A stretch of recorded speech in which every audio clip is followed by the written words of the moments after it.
नमस्कार, मैं कमलेश कबीर आपका एक बार फिर स्वागत करता हूं इस नए एपिसोड में। आज के इस एपिसोड में हम बात करने वाले हैं अरविंद केजरीवाल की। अरविंद केजरीवाल दिन ब दिन आपको पता होगा वो मुश्किलों से घिरते हुए नज़र आ रहे हैं और ऐसा इसलिए क्योंकि न्याय बिंदु ने केजरीवाल को खुशी दी थोड़ी देर के लिए, लेकिन वो खुशी जो है वो रात भर से ज़्यादा नहीं रही। आम आदमी पार्टी और उसके कार्यकर्ताओं और अरविंद केजरीवाल को लगा था कि सवेरा होगा और सवेरा होते ही जो है वो अरविंद केजरीवाल तिहाड़ से बाहर आ जाएंगे और उसके बाद में वो फिर से वही जो है वो अपनी राजनीति करेंगे। लेकिन अगले ही दिन ईडी जो है वो हाईकोर्ट का रास्ता अपनाती है, हाईकोर्ट की तरफ अपना रुख करती है, हाईकोर्ट में अपनी याचिका लगाती है, उस पर सुनवाई होती है और सुनवाई होने के बाद में जो ट्रायल कोर्ट का जो फैसला था, माननीय न्यायाधीश न्यायबिंदु का जो फैसला था, उसके ऊपर हाईकोर्ट स्टे लगा देता है और फैसला सुरक्षित रख लिया जाता है। और जब फैसला आता है तो फैसला ये आता है कि इसमें कहीं ना कहीं न्याय बिंदु का जो फैसला था वो बायर्स था और ऐसा लग रहा हो जैसे उस पूरे फैसले को अगर आप देखोगे तो ऐसा लग रहा था जैसे न्याय बिंदु पहले से ही मन बना के बैठी थी कि अरविंद केजरीवाल को जमानत देनी है, इसके लिए चाहे उनको कुछ भी करना पड़े। और इसका इशारा जो है वो दिल्ली हाई कोर्ट का जो ऑर्डर की जो कॉपी थी, जो फैसला था, उसमें साफ तौर से दिखाई देता है कि कहीं भी जो है वो न्याय बिंदु ने ईडी की दलीलें ना सुनने का जो है वो जहमत ली और ना उन्होंने जो है वो हिम्मत दिखाई कि ईडी के द्वारा जो दस्तावेज पेश किए गए हैं उनको एक बार देख लें। उनके देखने के बावजूद, बिना देखे, या फिर हम कहें कि ईडी के जब ये दस्तावेज पेश किए गए तो न्याय बिंदु ने हवाला दिया कि उनके पास इतना टाइम नहीं है। तो फिर ये सीधे तौर से जो है वो सुप्रीम कोर्ट और दिल्ली हाई कोर्ट के फैसले को चुनौती देना था, क्योंकि दिल्ली हाई कोर्ट ने पहले ही जो है वो माना था, जब अरविंद केजरीवाल अपनी गिरफ्तारी को अवैध बताने के लिए कोर्ट की शरण में गए थे और कोर्ट ने जब ईडी ने जब अपने साक्ष्य और सबूत पेश किए तो कोर्ट ने माना था कि अरविंद केजरीवाल की जो गिरफ्तारी है वो अवैध नहीं है। ईडी के पास अरविंद केजरीवाल को गिरफ्तार करने के लिए पर्याप्त सबूत मौजूद है। फिर उसके बाद में सुप्रीम कोर्ट जाना और सुप्रीम कोर्ट से भी उनकी जमानत याचिका खारिज हो जाना।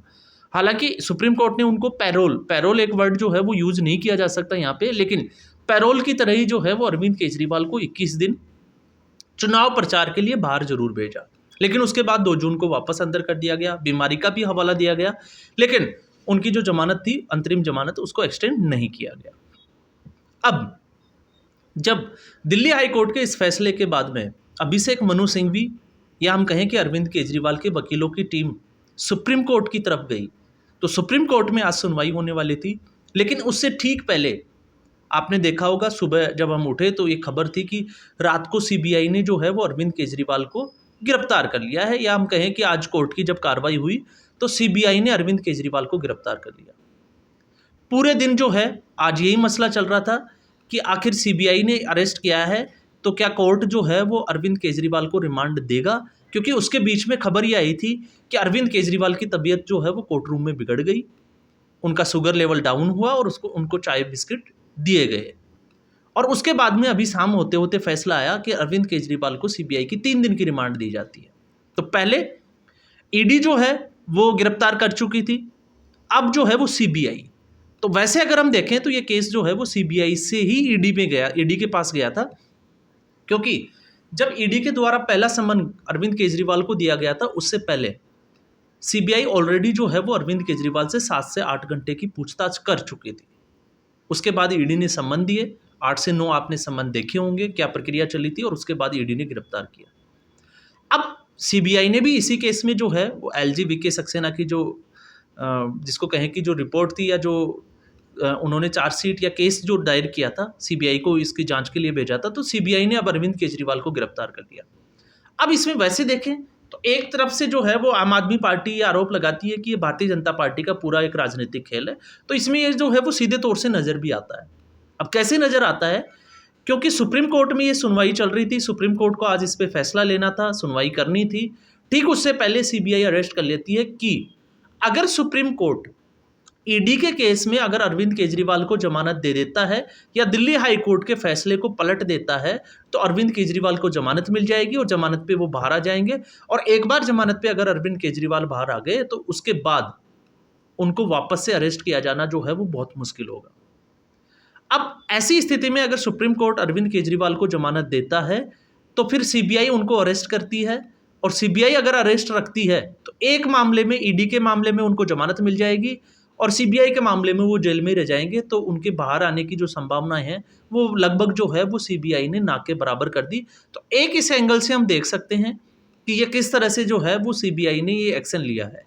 क्योंकि सीबीआई ने ठीक उसी वक्त एक्शन लिया जब लग रहा था कि आज सुप्रीम कोर्ट का फैसला आने वाला है। और जब सीबीआई ने अरविंद केजरीवाल को गिरफ्तार किया, रावल्स एवेन्यू कोर्ट में पेश किया, उसके बाद में बड़ी गर्मजोशी के साथ आज बहस भी हुई, और बहस में सीबीआई ने वो तथ्य रखे जो अरविंद केजरीवाल ऑलरेडी पहले बोल चुके थे कि ये जो है वो पूरा मामला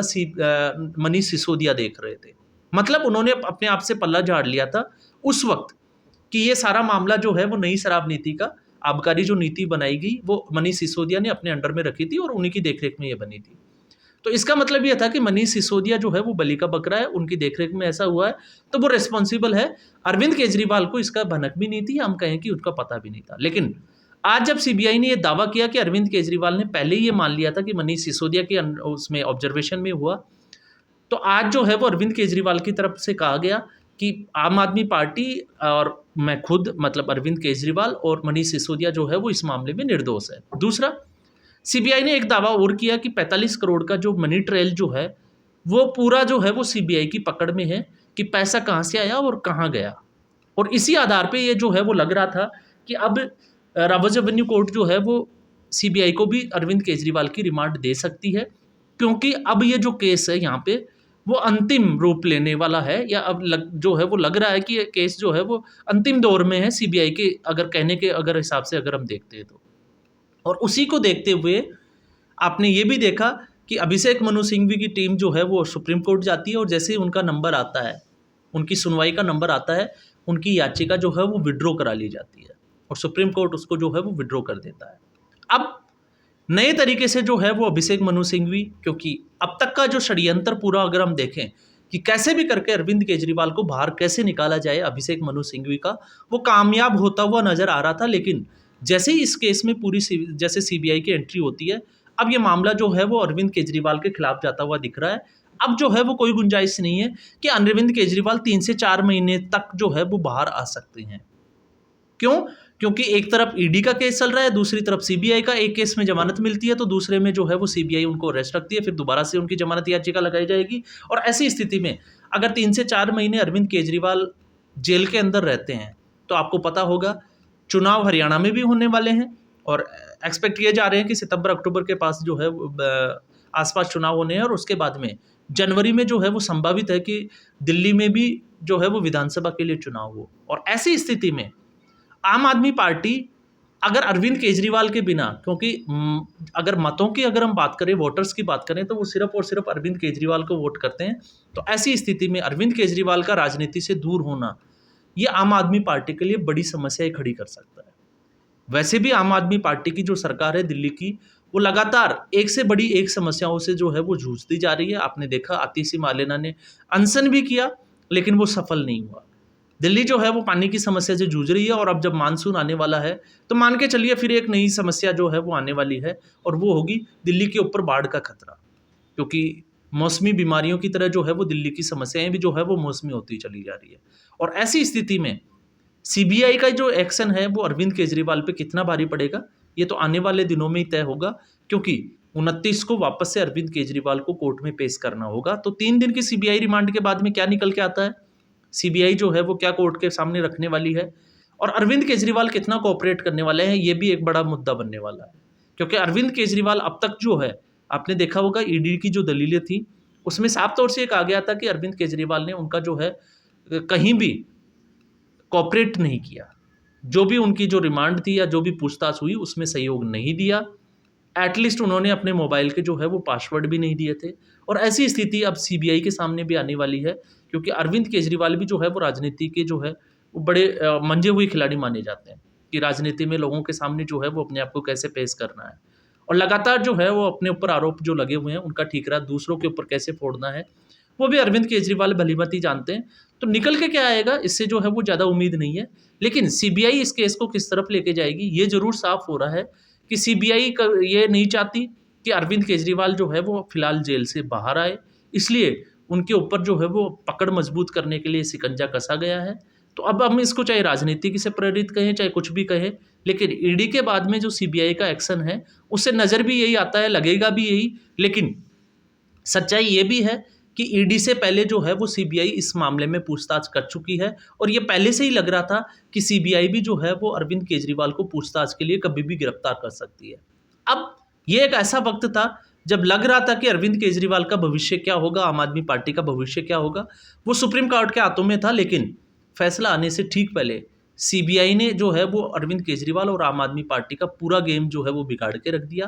तो अब अरविंद केजरीवाल और अभिषेक मनु सिंघवी की टीम को अब नए तरीके से सोचना होगा कि अरविंद केजरीवाल को बाहर कैसे निकाला जाए, क्योंकि सुप्रीम कोर्ट वैसे अगर हम देखें तो वेकेशनल बेंच काम कर रही है। तो न्याय बंधु का वो फैसला बनता नहीं था, लेकिन फिर भी वो फैसला आया, और उसके बाद में हाई कोर्ट का जो है उसके ऊपर स्टे लग गया, और सुप्रीम कोर्ट जो है वो प्रॉपर अगर सुनवाई के लिए अवेलेबल होगा तो 7 जुलाई से जो है वो सुप्रीम कोर्ट खुलने वाला है। तो अब देखना ये होगा कि अरविंद केजरीवाल का आगे क्या होता है। तो आज के एपिसोड में, आज के वीडियो में बस इतना ही। उम्मीद करूंगा आपको ये वीडियो पसंद आया होगा। लाइक करें, वीडियो को शेयर करें और चैनल जरूर सब्सक्राइब करें। धन्यवाद।